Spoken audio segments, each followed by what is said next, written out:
Read your Bible, pray every day, and you'll grow in Jesus. Amen. Eden தோட்டம் ஒரு அழகான இடமாக இருந்தது. தேவன் படைத்த எல்லாவற்றையும் ஆதாமும் ஏவாளும் அனுபவித்தனர்.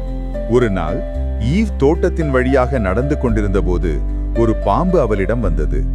அது மாறுவேடத்தில் இருந்த சாத்தான். இல்லை, பாம்புக்கு என்ன வேண்டும்?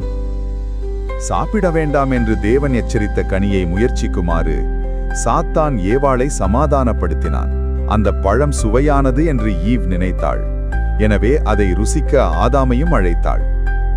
ஆதாமுக்கு அந்த பழம் பிடித்திருந்தது. ஆனால் அதை சாப்பிட வேண்டாம் என்று அவர்களிடம் சொல்லவில்லையா? ஆம், ஆனால் பின்னர் ஆதாமும் ஏவாளும் மகிழ்ச்சியற்றவர்களாக உணரத் தொடங்கினர். அவர்கள் வெட்கப்பட்டார்கள். அவர்கள் மிகவும் மோசமான ஒன்றை செய்திருப்பதை அவர்கள் அறிந்திருந்தனர். தேவன் அவர்களோடே பேச வந்தபோது அவர்கள் அவரை விட்டு மறைந்து போனார்கள்.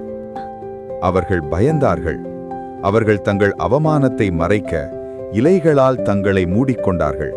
ஆனால் அவர்கள் இன்னும் சோகமாக உணர்ந்தனர். நடந்ததை தேவனிடம் சொன்னார்கள்.